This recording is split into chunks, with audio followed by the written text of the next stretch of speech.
I hope that you're ready to get interactive with us on all our social media platforms. My name is Okyeame. Today's topic for discussion is character traits. Are they inherited or acquired? Before I mentioned it, I don't know, during the introduction earlier, I giggled a little bit because this is going to be a very interesting conversation, and I'm happy, most especially, about the fact that we've got the right people seated as our guests today for Let's Talk Relationship. Okay, let me just get started. Okyeame, Kwame, good morning. Good morning. How are you? I'm good. How are you? I'm great. You know what's interesting? What? I always have my own definition of what perfect is. So, you know, as a combination of a good combination of good and bad. Okay. But for you, perfect means the lack of blemish, and that's where you are this morning. Oh! Perfect. Okyeame, thank you so much. You are so beautiful. Thank you. What? Thank you. Hey. Nice. Oh, I don't know how I can do the shoulder. How do I moderate this now? But thank you so much. And You're thank you for welcome. being here this morning. Thank you. Now, seated to his left is Selasi Doku. Good morning, Selasi. Good morning. How are you? I'm doing great. The only lady amongst them, unfortunately, make sure they don't crash you. Yeah. I feel safe. You feel safe. That's good. That's really good. And then Prophet Moses Bennisan. Prophet Moses has been here before. How are you, Prof? I'm good, and it's always exciting to see you. Yes. You brighten the morning. Thank you very much. Hey, and then but how are you doing? I'm doing exceptionally well. How's ministry doing? Oh, by the grace of God, we're thriving.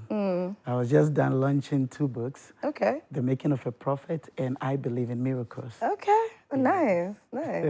That's great. So today we are going to talk on character traits and are they inherited or acquired? And so first off, I really want us to identify what character traits are, and then we'll come to the ones that are acquired and the ones that are inherited. So let me come to you, Selasi, ladies first. I always do this anytime I have a lady and a gentleman as guests. But okay, so we'll come a little later to you, Selasi. But Okyeame, let me come to you first. Character traits. Help us identify what character traits are first. Okay, so Lao Tzu, in his book, The Way, says that watch your thoughts, they become your words. Watch your words, they become your actions. Okay. Watch your actions, they become your character. And watch your character, it becomes your destiny. So based on that statement, character trait is a consequence of the net total of who you are, a printout of your subconscious mind. Okay. So if you are consistently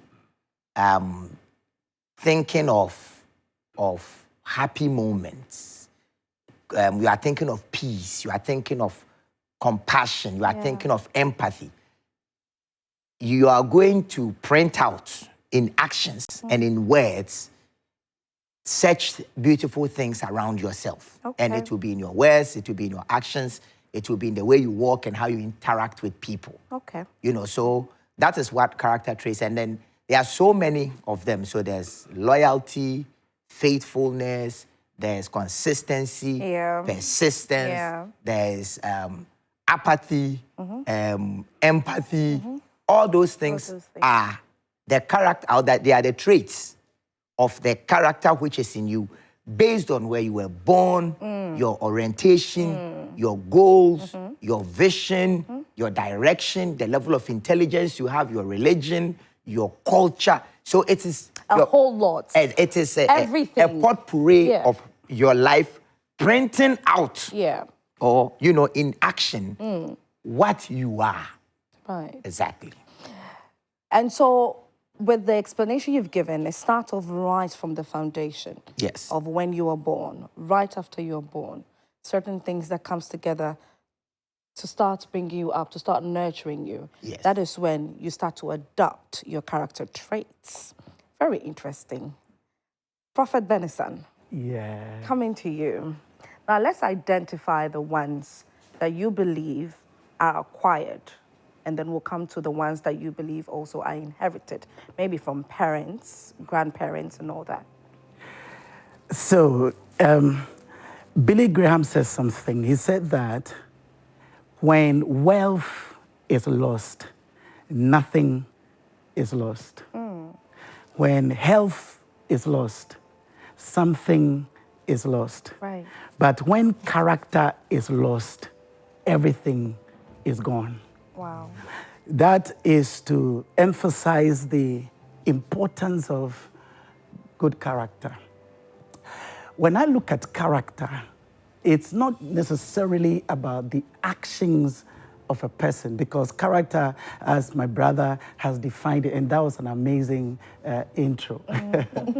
And you see, character is not just about actions. It's about the thought. So the Bible says that as a man thinketh So is it. in his heart. Yeah. You see, a lot of people say, as a man thinketh. No, he says, as a man thinketh in his heart, so is he. Now, that heart tells us about the foundation of actions. The foundation of what? Actions. So, character becomes the foundation where thoughts emanate and actions are executed. So, if you have somebody with a good character, it means the thought of that person is good oriented. If the character is bad, it means that the foundation of the person's thought is faulty. Yeah. So therefore, actions emanate from thought, from the heart. Okay. From the heart. Right. And psychologists will tell you that character is actually formed between the age of 1 to 7. Okay. Some actually say 8. Beyond that, unless divine intervention, You're on your own. you're on your own. Okay. And so it's very important. Okay. But biblically, God created Adam perfect. Tells Adam, don't do this, that, this. Adam did so. God came, cursed him. Adam had fallen. We all understand. That was the beginning of the fall of the human race. That was the beginning. That was the beginning of 40 character traits. Right. Okay.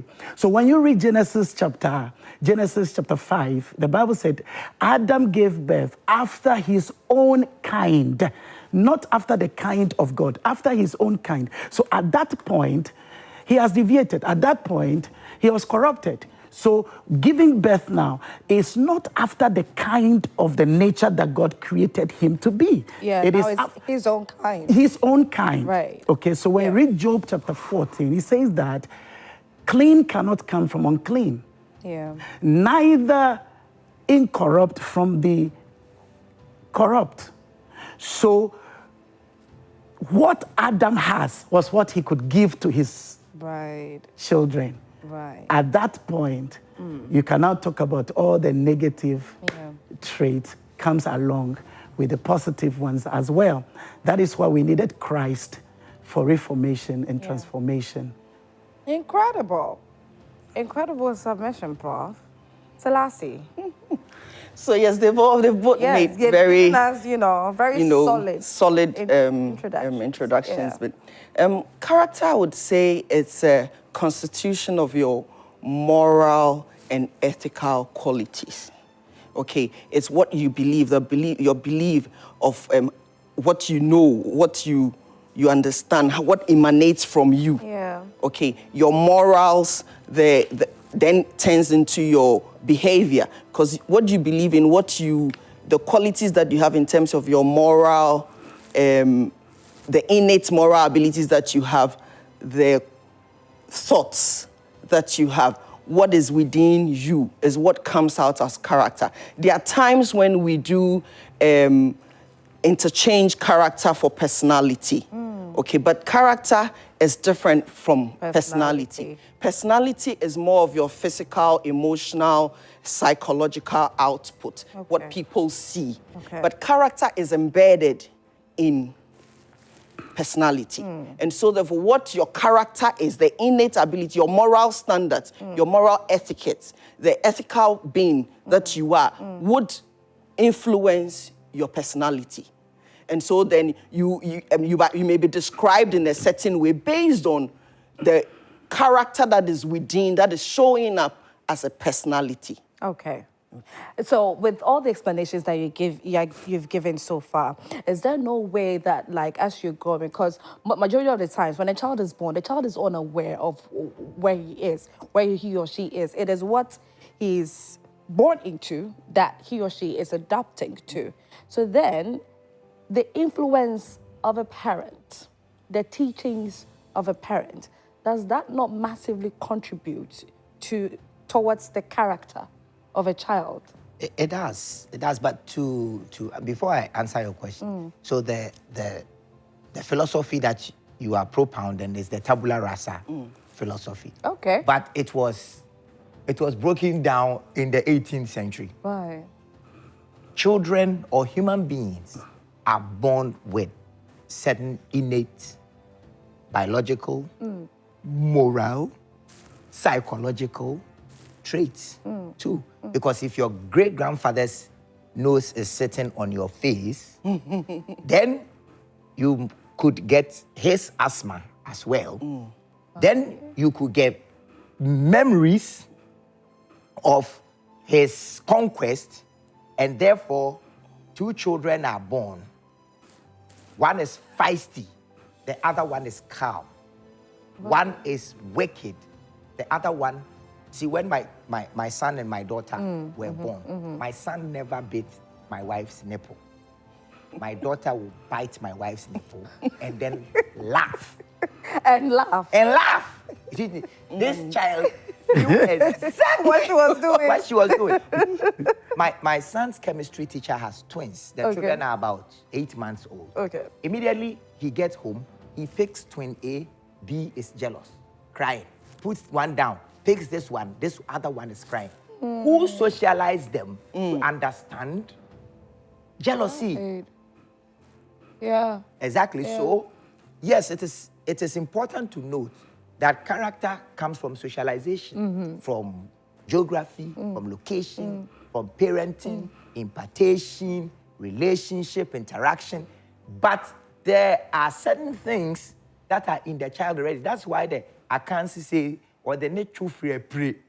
So a child could be born and then I mean, who introduced Einstein to all the things he knew about the galaxy? Yeah. How did he know them? How did he know? Exactly. So people are born with certain things that come as part of the building blocks to what they exhume out as character.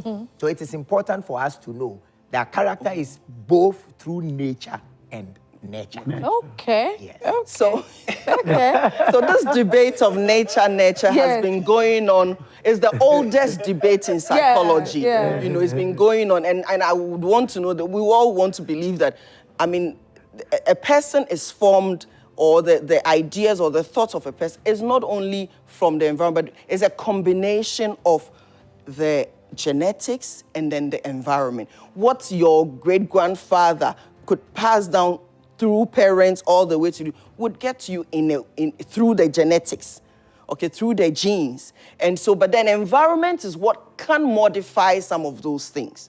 Environment that you grew in, the environment that you were exposed to, the experiences that you start having as early as 0 to adulthood can change, can modify that character. It can do that because the environment plays a role. But then we cannot also say that the genetics doesn't. It plays. I mean, research shows that about 30 to 60% of who we are. Okay, and then the environment kind of models. So over time, what you started with, knowing, becoming aware of your environment and the things that you've been through can influence who you become. Somebody was asking some time ago that, okay, you have a father who was a thief. You've grown older and you know very well that stealing is terrible, it's bad. You could be apprehended, you could go to jail and all of that. But you don't ever want to see yourself in that situation. But then before you realize why you're crumple or bra, you don't really necessarily think it through. Maybe, oh, it starts off with just taking something little, you know, something like that. Would you term that as a character from the father? Because this is something that this child said, I would never want to be like my father because my father was a thief. My father was an armed robber. But then he finds himself some way, somehow, doing this small. Etc. So it's a good example. The thing is that as this thing, a person is aware that this is not a good thing. From a psychological point of view, I would say that I would want to look into the chemical imbalances through the genes. Okay. There are some chemical imbalances that can actually influence a person in a certain negative way. Okay, so that if there are some, let's say, some low dopamine, some serotonin that are low and high and all that, can have some negative effects on an individual. And so if you're passing down the chemical from the genes point, if those are passed down, the imbalances can actually, so you might not want to do it, but then, so you would have to then research into why this is happening. Yeah. What are the things that we can do to help this person to be able to, because the person immorally wants to overcome it, doesn't want to do it. Yeah. So then there is an imbalance. There's something that is not working right. That is where clinical psychologists and all will come in and then say, how can we help with So this? let me just add a little bit. But also for us to say that something is a character trait, there must be consistency. Okay. Yeah. It must be done repeatedly. Repeatedly, yeah. So a child who has never stolen something before picks one thing sometime because he was probably hungry, mother wasn't home, and he was hungry. He went inside the kitchen. And just, the neighbor's soup was boiling. Fish was interesting, stole it. It doesn't make the child a thief. okay. So stealing is now not the character of that thief. We can evaluate as he was hungry, therefore he did the undoable. That's why we can say that either he just picked it or he's a kleptomaniac. Yeah. You know, so consistency must come in here. That for us to say that this guy is a womanizer, he must be womanizing. You get it? Sure. That is so. Without consistency, we cannot define someone with a trait and say that this is his character. So you know, so Just because he's done it once. No. Because it's his character. not at all. Hey, Because if I sit down right now and I fix your hair, it doesn't make me a hairdresser. Well, that's true. Okay. You got me right there.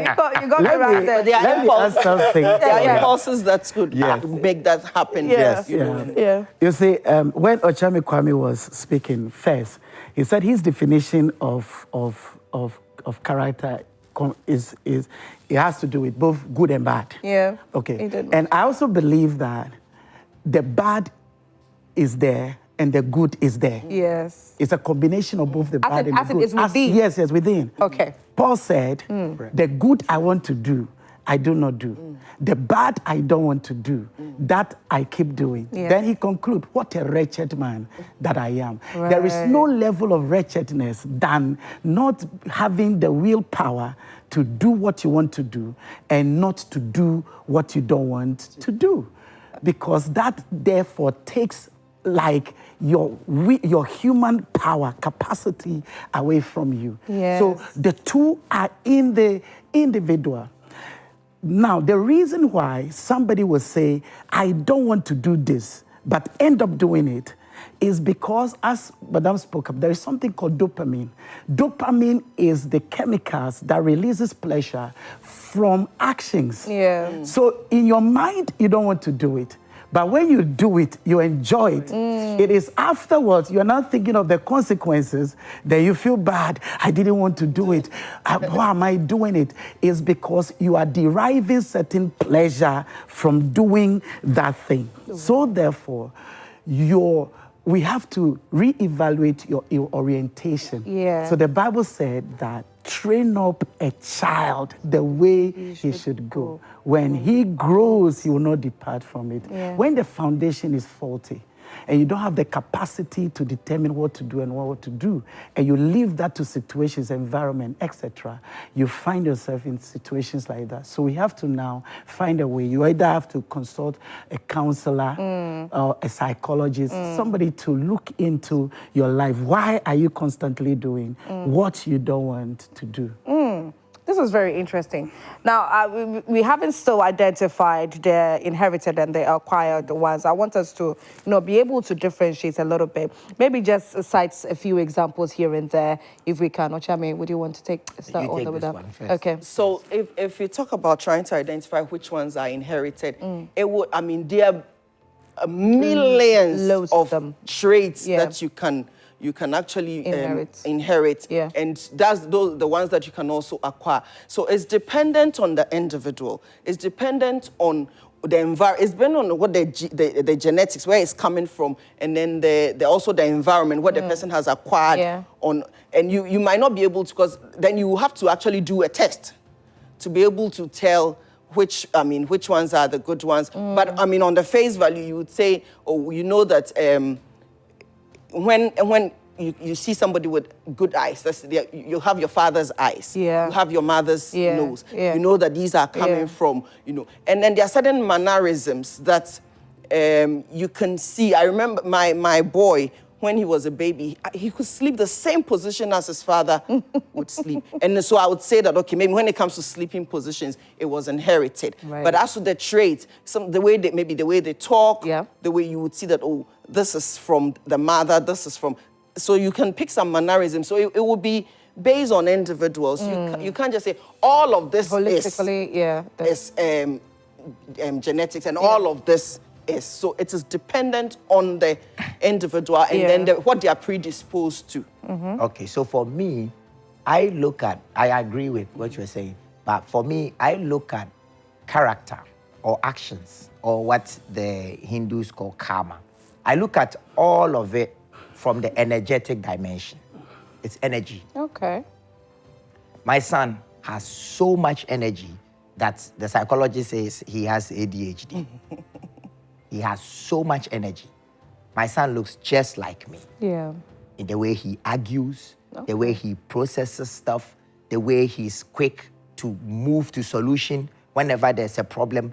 All that, he took it from me. And I can see that, I can tell the ones that he took for me because me a guy, and the one that he came with naturally. Okay, so with what he took from you, yes, did you get it somewhere with what you have that he took from you? I got my energetic dimension from my dad. My dad was energetic. My dad died at 58 before he had six-pack. He would work out on every Saturday. He would go to the gym. He liked to exercise. He likes to use his energy in a way. My dad would go to go and give lectures. My dad wrote 6 books.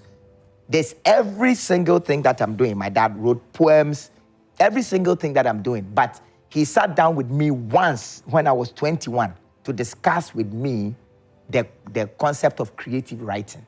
But before I was 21, I had written stuff that would later end up in literature classes at universities global. Wow. So these are things that I've taken from my dad. Yeah. And my son takes exactly. He likes to move. He has a lot of kinetic energy.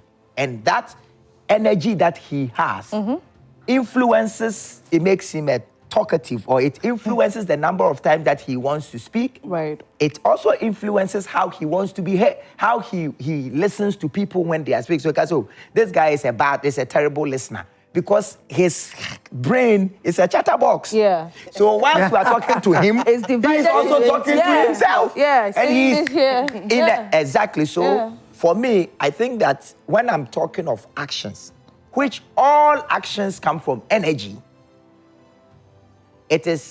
I see it as when a child picks maybe his lineage, energetic dimension, then the character will emerge out of it. Because it is based on that same energy that we can go into how much space this person wants to share with people. Yeah. When my wife goes to the market, even if she doesn't speak, she comes back with sore throat. Sore throat. Yes, she cannot speak or she needs to take medication because from listening to her energy dimension is so low. And this is natural. If she wants to amend it, she can now begin to work on doing vocal training, on exercising, doing specific exercising, core exercises, you know, practicing to want to speak more.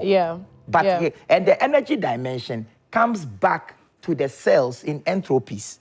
So every single thing, I think that it is basic that you inherit a lot of energy from your forebearers or very little energy. And based on that energy, everything else will emerge. In a situation where, you know, somebody is an adult now, where they are used to a certain character trait of theirs, they most probably inherited it from their parents, like the way your son inherited it from you. And then certain characteristics, they grow up, and then it looks like, okay, when they look at their lives now, it is working for them. They are doing okay. They are comfortable. It is giving them money. So it's getting them what they are looking for. But at the end of the day, certain people around them are being affected by it, not positively. And then they tend to not care about the fact that you are being affected because what I am looking for, I am getting it. Do you get me? So it becomes, you know, as relational as we are, our character, as I defined it, is the moral and then the ethical qualities of a person. And morally, you want to, we are people who relate, and you want a very good interpersonal relationship with others. So therefore, if your character or something that you are exuding is actually affecting other people around you, and as an individual who really longs and belongs and want to be part of a society, then you would want to look at how that behavior is actually affecting the people around. Other than that, then people start withdrawing from you because then your behavior. And so that selfish nature in you is what is now determined. So it becomes the character of selfishness is now playing out and saying that I don't care about anybody else but just myself. So then your character is defined that as being selfish because you think about just yourself. So it's important that as much as we look at our character, the moral, our moralities and the qualities, the ethical qualities that we have, we also have to find a way to make sure that it's able to coexist in the environment in which we find ourselves. I don't know, the way we become dysfunctional. Okay, because of that character that you are showing, you are not able to relate to other people. We interact. We are interactive beings. I need to hear you out. You need to hear me out. We need to come to a place of equilibrium. This is a situation where one particular thing of just satisfying yourself is actually not working for other people. What do we do? That is where help comes in. You need to, maybe probably you want to see a counselor, because then we have to be able to identify what are the reasons why you just don't care about anybody else, what anybody else says, but just yourself? Because I believe that this is actually a trait that is affecting quite a number of relationships, where it's like, this is how I am. This is the point where I find myself.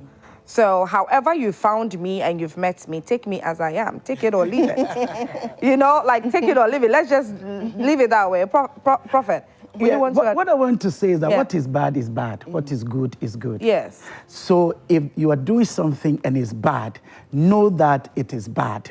Okay. Now, every individual is a component of society. And society becomes complete when everybody knows their place and their importance in that society and community. So one person can change a lot. One person's character can destroy everything. It's just like having character. It's just like having water. This is water. Okay, this is water. Now, before the water is poured into the container, if there is a little drop, a tiny drop of kerosene, all the water is poured. Yes. And so it's very important. That is how character is. Character is having the water in a container. Little drop of bad character can destroy everything. Okay. So, number one, we have to determine what are good family values. Family values that we stand for collectively so that we all work towards it. When the person realizes that there is a particular trait that keep occurring and give the person pleasures, and the person is giving the person benefit as well, it's bringing money. Yes. It's bringing money. Yes. For instance, Ezekiel 16:44, it says that as the mother is, so is the daughter, and she and her sisters. So you've heard this, like father, like son, like mother, like daughter.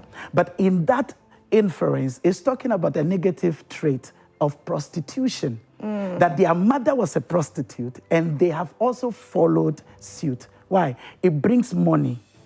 But life is not just about money. Money is good, but everything is not just about money. Good name is better than riches. Okay, And goodwill. yes. So we've been joined by a psychologist via Zoom, George Ferguson. Good morning to you. Good morning, George. Can you hear me?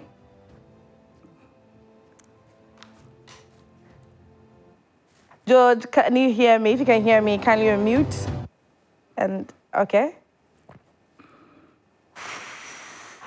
Okay, so we'll try to reconnect with George a little later. Still talking on the fact that this whole character, because I have quite a number of friends that have this issue, and they always trace you back to the fact that that is how my father trained me. That is how I was taught from childhood, and it worked for my parents, and it's working for me. So I believe that if you know you're going to come into my life, you need not complain about anything or any of that sort. So, okay, so I think George is back. Hi, George. Good morning. Good morning. Thank you for having me on your show, and good morning to all your listeners. Yes, good morning, and thank you for joining. We are talking on character traits, and the question here is, are they inherited or acquired? We've established the definition of character traits. We've cited quite a number of examples where I was just talking on the fact that for an individual whom is used to a certain character trait, has lived with it and is very comfortable and okay with this character traits because he or she is gaining so much and getting satisfaction from it, getting monies here and there, getting what he or she wants and all of that. And it's not caring so much about what people around think. And so some way, somehow, the character traits that he's exuding is affecting the people, but he or she cares less about it.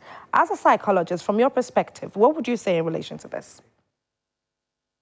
Okay, thank you very much. First and foremost, I just want to give a brief intro with regards to. Sure.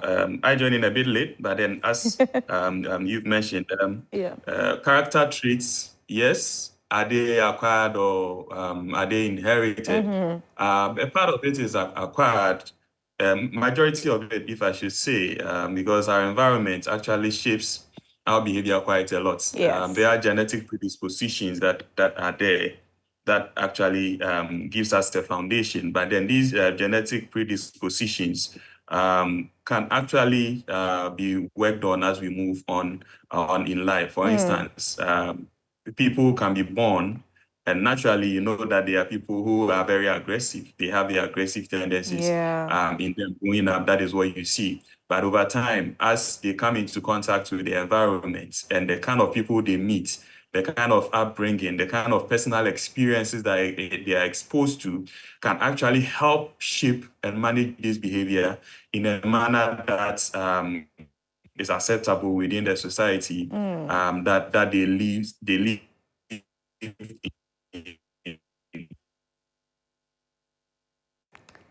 Okay, George, we'll come back to you. The connection seems to be messing up a little bit. Okyeame, Kwame. Yeah. Okay, so it seems George is back. George, are you there? Yes, I'm here. Yes, okay, I'm kindly here. continue. Yes. Yeah. So as I'm saying, character traits are not actually static, and they may change Yeah. as the individual grows from Yeah. childhood through adolescence into adulthood, and around adulthood.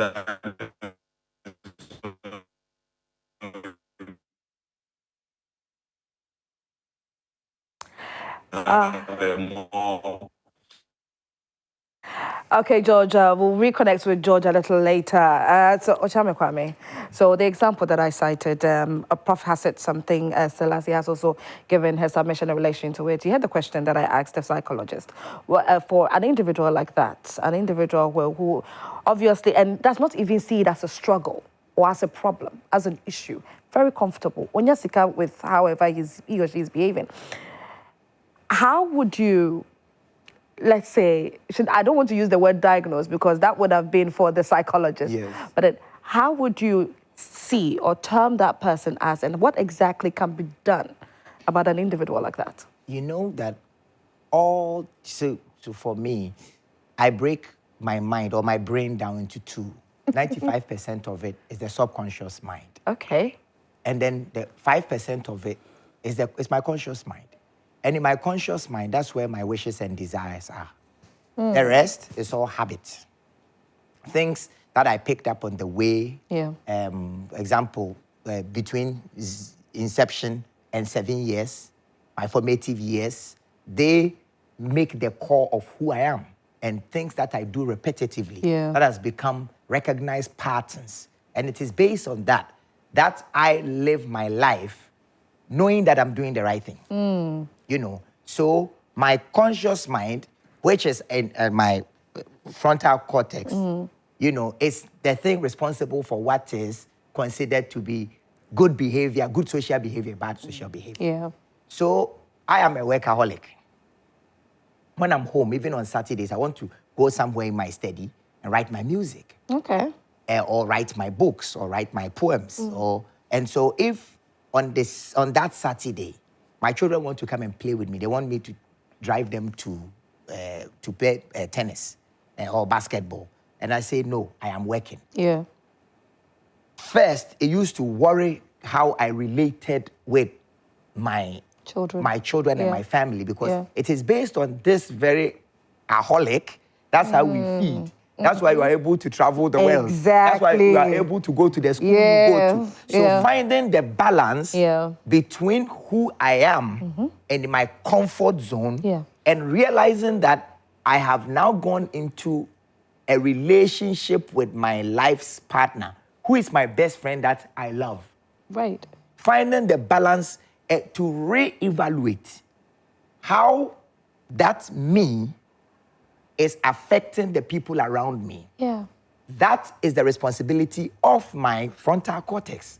And so it is really difficult to live your life out of your comfort zone. And especially if that comfort zone has worked and there are so many awards to prove that, okay, if I do this, I would be comfortable and it will lower my anxiety. But once you go into relationship or you are in a relation, then it is very important for you to reevaluate your selfish gene and understand that, okay, I'm in a relationship with a woman that doesn't like to talk or that likes to talk. So even though I do not have the energy to listen to her, let me try my best to increase the amount of spatial allowance that I give to other people. And you wouldn't feel like you would be losing anything. Oh, you see, the whole idea of relationship is about losing something. Right. It's not about gaining anything. Yeah. It's about losing. Because once you have gone into a relationship, so when I was 22, I was in a hurry to leave my father's house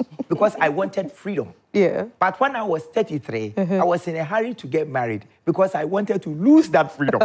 Oh, okay. Exactly, because I realized that freedom You is were the doing quest for children. Okay. Exactly, it's about relationship. Okay. It's about relationship. You know, so I have come to a realization that relationship is about compromise. And so if there's a certain way I live my life to make money, like Prophet said, it's not just about money. Yeah. Yeah, to make money. If I make all that money and I lose my children, if I make all that money and my wife divorces me, if I make all that money and my wife becomes depressed because I am not interacting with her the same way I tried my best to interact with her when we were dating, because it was fresh, and then now the real me has come to pass.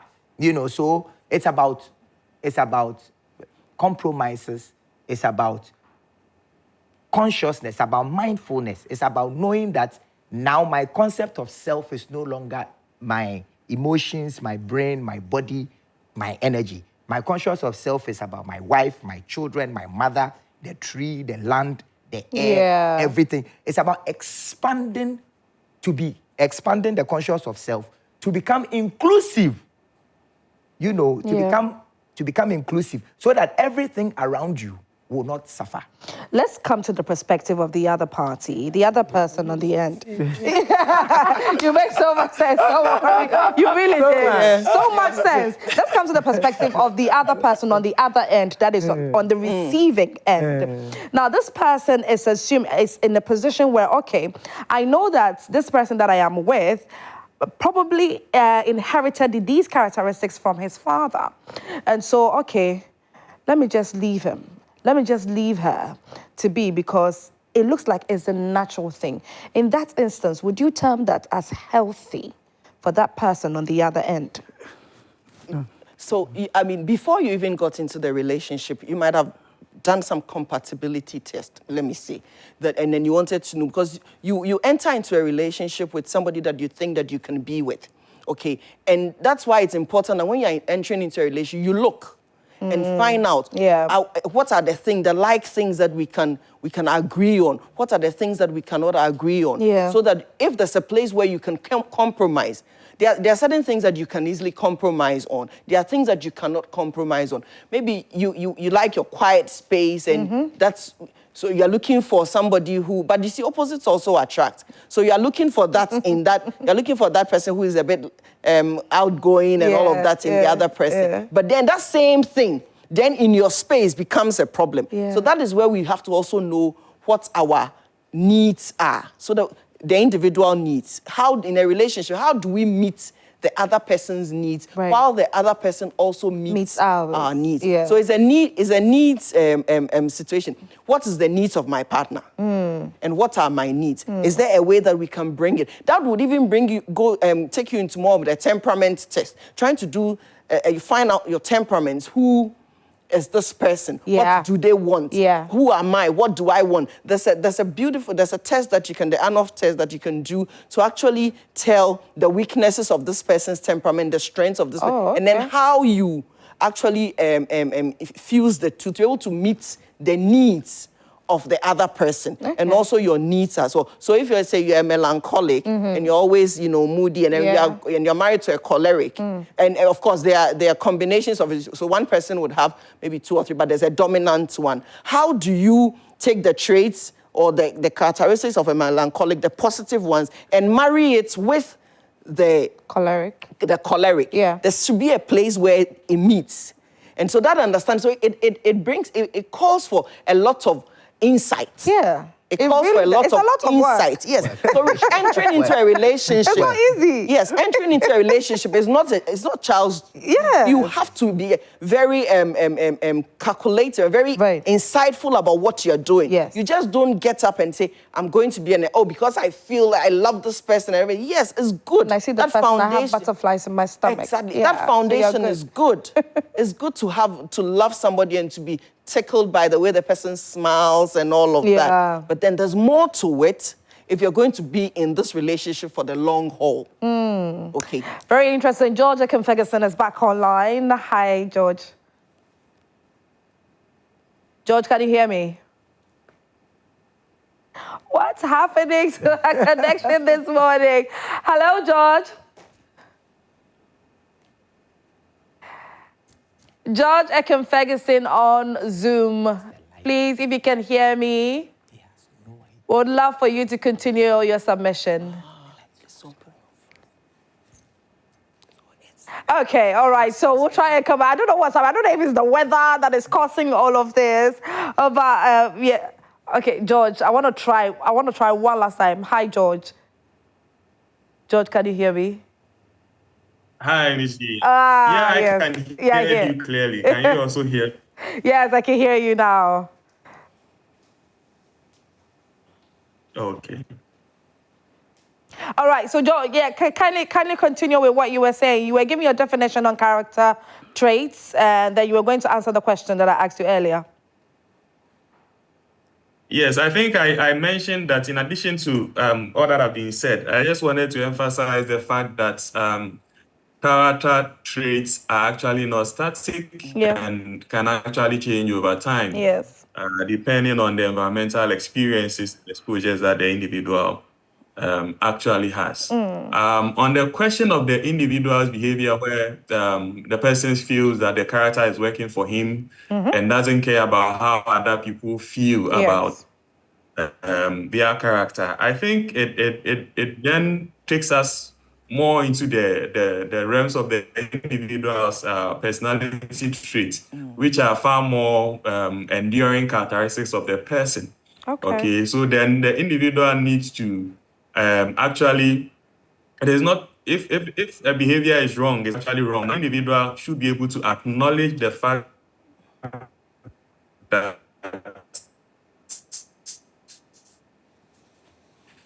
Wow, just wow.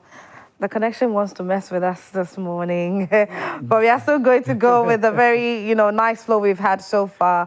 Prof, you wanted to give some submission earlier, so kindly do that, and then move on to the next question. Yes, I think that was about the question you asked Yes. regarding relationship. Yeah. I like something Okyeame Kwame said. He said that when you enter a relationship, you enter to lose, not to gain. Yes. That must be the orientation. You see, Yeah. the problem that I have is that people take relationship and marriage very lightly. Okay, the thing is just about how I feel about the person. Yeah. It's more than how you feel. True. So you need psychological maturity, emotional maturity. You need to be financially sound. You need spiritual maturity. In fact, I have a 5R that I postulate. The first R is relationship with God. God breathed into man. That's relationship. Then what? Number 2, he placed the man in a garden residence. You don't have accommodation. You want to marry. Residence is important. The third R, God say you can touch everything. Resourceful. You have to be resourceful. Number 4, he says that this one, don't touch it. Restrictions. There has to be restrictions. Once you get into marriage, you're no more independent. You can't make independent relationship decisions in a relationship situation. So there are a lot of people that fail to balance all this. But let me say this. That is why we say that when you are entering into relationship, there are criteria. First, acquaintance. From acquaintance to dating. From dating before courtship. Dating is not official. You don't introduce the person to your family, this is the person. No. Dating is casual. I want to know if this person is cut out for me, if we blend, if there is compatibility between us. That is dating. If you realize it's not going to work, it is not sinful to break dateship, but it is evil to break marriage. So you can tell the person, okay, I believe that it doesn't work for us. Yeah. You see, the problem is people get very offended when dating does not translate into courtship and marriage. Yeah. But you see, I tell people that if it's not going to work for both of you, you are saving yourself from premature death and mental situations. So be happy that it didn't work. You get to know early, and then put yourself together. God will find a way to bring you love at the appropriate time. The problem that I have discovered is that people get emotionally entangled before in dating. So they probably are washing, they probably are cooking, they probably are doing a lot of sleepovers. So by the time There's even a lady currently trending on social media where she was raining curses on her boyfriend for leaving her in the middle of the night. She decided to record herself while she was raining curses on him.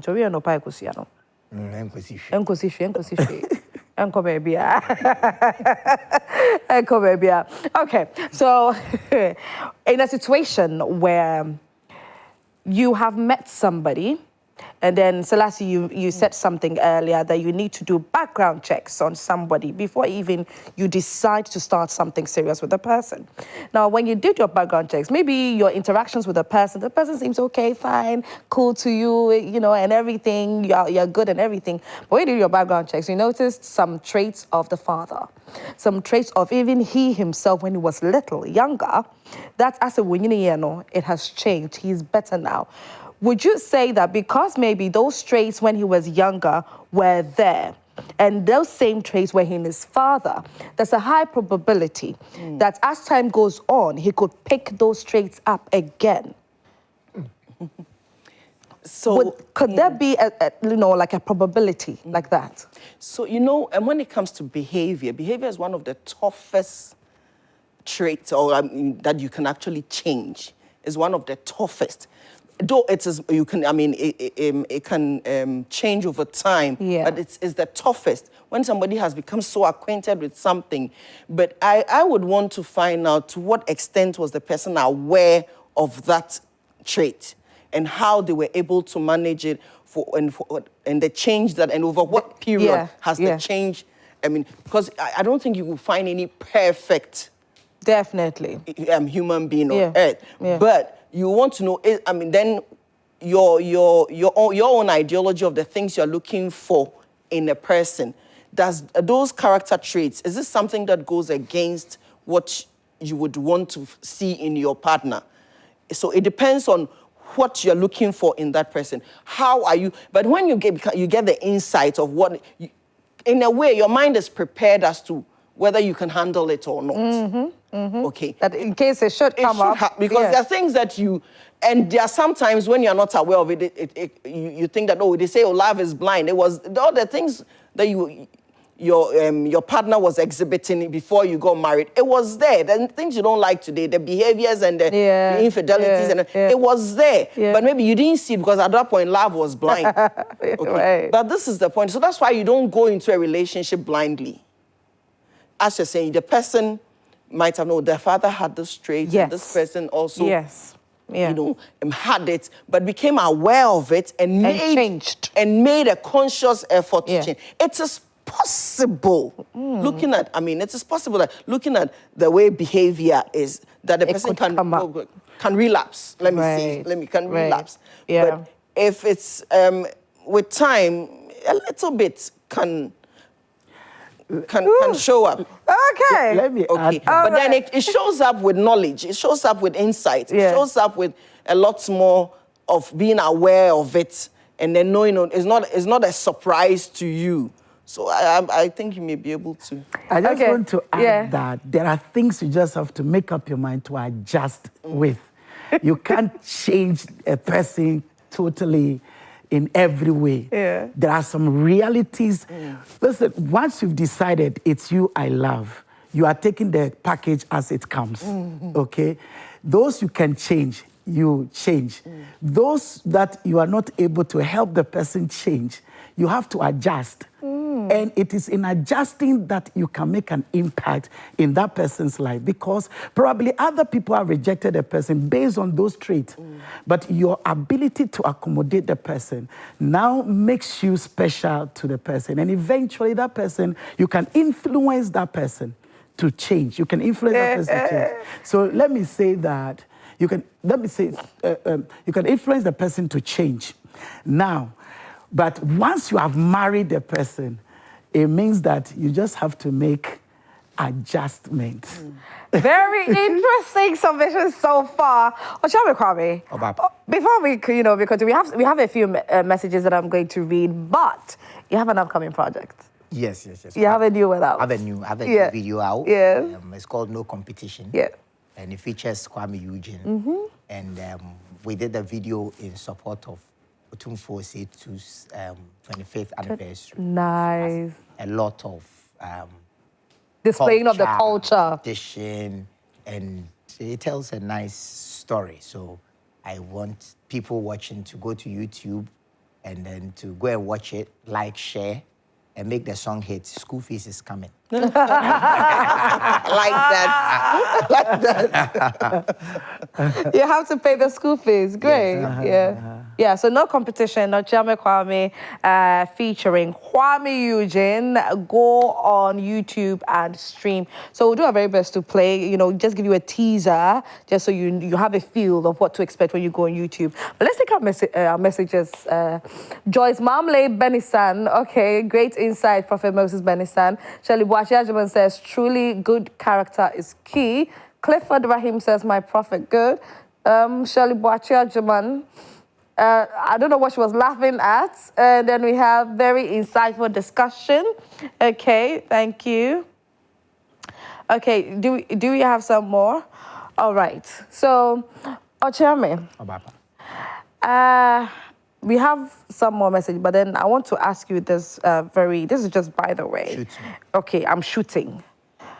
You have done 20 plus years in the music industry. Yes. Like about 26? Yes, 26. 26. Oof. You deserve a standing ovation. Thank you. You've done so well. Thank you. Now, you've been consistent. It's a character trait. I'm going to get to that. But what exactly, this character trait, what exactly did you have to do? Or how has it been within this period for you to stay this consistent and be this relevant? I think I have not restricted myself from changing. Okay. And then sharing whichever angel or demon I'm changing into with my audience. Right. So when I started, I wanted to be a musician. Then I became a solo artist, and then I wanted to let people know that I know how to rap. Then I changed I wanted people to know that I'm versatile. Versatile. Then I changed from versatile to, I wanted people to know that I love Ghana. And then I changed. Now I want people to know that I have become the embodiment of love itself. So you can see it in all the social activities. So rap doctor, Mr. Versatile. All those ones are changes. Right. That's because existence in itself is evolving. So as I'm evolving, you are taking your audience along with you. Hide it from my audience, and therefore the people who are interested in who I am becoming, they come along with me. And I think that is one of the key reasons why they like, they still hold on to me, even though I am old wine. This is incredible. This is really incredible. I love this for you. And then also because I am a very conscientious person, if I have the right to say it myself. Yeah. And every single thing that I do is coming out of my sets of values. What is valuable to me? Yes. Love, forgiveness, kindness, creativity, empathy. These are my values. And you can find these values in my music. You can find it in my actions, my relationship with you, my relationship with my wife, with my kids, our relationship. And you can find it in my music videos as well. So, as an artist, I have become an open book and allowed people to take a ride through my epiphany. And that also helps. Obviously, I mean, with the video right now, no competition. It's currently playing behind us. Yeah, behind you. And you can tell the display of the culture. We've got the kente in there. We've got the cultural dances in there. Very beautiful. You have literally lived through the fact that you love your culture. Yes, I do. The way you was sporty, and I just say, yes. Okyeame. Okay, but now let's come to loving your culture as an individual. It is very easy for us to be influenced, most especially by the Western culture, because we believe that they are better, more beautiful. It is, very interesting. The more it would take us far as compared to embracing ours. How have you been able to do this all this while? And what would you say to the young ones especially? So you know that unfortunately we get our identity from outside agencies. So you are born given a name, told you are an Ashanti, and then you go to school. Yeah. If you are quite smart, they say you are sharp, Yes. intelligent. If Yes. you are not, they label you as dumb. Yeah. And then it gets to a point the girls either like you or not. Yeah. So you see yourself as attractive or not. Oh, yeah. And also, almost everything that you grow up to decide that this is who I am is sort of given to us by others. Fortunately, when in my early 20s, I went to live in America for 3 years. And when I came back, I saw bridges, covered gutters, beautiful skyscrapers. But I realized that that wasn't aesthetic, that wasn't beauty. When I came back to Ghana, a child that is begging for alms on the street can hit you with a smile that millionaires can't afford. Yeah. You know, that is also the beauty of our culture. Our culture. So it gave me the inclination to look into what I had missing. And then I decided to give myself my identity. And when I looked at the contribution of my forebears through their spirituality, through signals, through their creativity, Yes. I realized that I am an African. And unless I accept myself as such, my creativity is borrowed.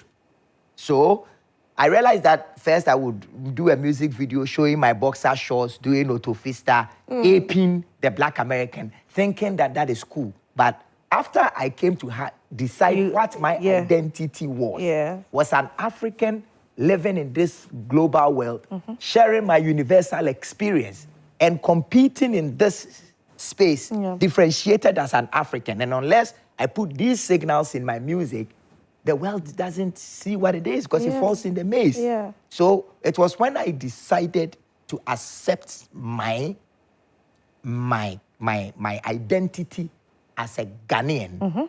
That was when my art started making sense. And since it's valuable to me, why change? Yes. I love this. I love this. We need to embrace our culture. We have. It is the only way that we can really identify who we are, because it seems that quite a number of people are lost as to who they truly are. Okyeame, cultural identity, identifying yourself. I don't know. I'm really bent on this whole, the idea. I can see the Dinkra symbols everywhere displaying on there, and then all of that. Now, how would you say you would convince a younger person, because we see, especially our made in Ghana products or our made in Ghana goods, as they are not of good quality and they are not all that posh or that, the way the trend is today. How would you convince somebody younger to adapt to our culture and start living by it? That is really difficult. You know that my mantra, well, when it comes to advising young people, is take no advice, don't take advice. Oh. That's my mantra all the time. Because no one can change you. You have to change yourself. But if you are really interested in finding out the esoteric reason why you were born in Ho, why you are an Ewe, open a book, talk to an elder, sit down and meditate. Ask yourself, is the God that created me foolish enough to put me on the beach in Accra whilst I wanted to be an American? Ask yourself that question. The answer that you get must lead you to finding the identity that will make you proud of yourself. Okay. So I cannot convince you that we're made in Ghana clothes. Yeah. I cannot convince you that accept yourself. I cannot convince you that there's a lot of intricate lessons in the way our society was curated. Find out yourself if you are interested. If you are not, continue on. All the best to you. That's what family is saying, regardless. All the best to you. Prophet Bennisan, briefly, let me take a final submission, and then Selasi will take yours as well. Yeah, Isaac Newton said, to every action, there is equal and opposite reaction. Know that there is consequence to every action. So let that guide how we make choices, decisions regarding the things that we want to do and not to do. And be very honest and truthful to yourself. Love people, irrespective of how difficult they are. Even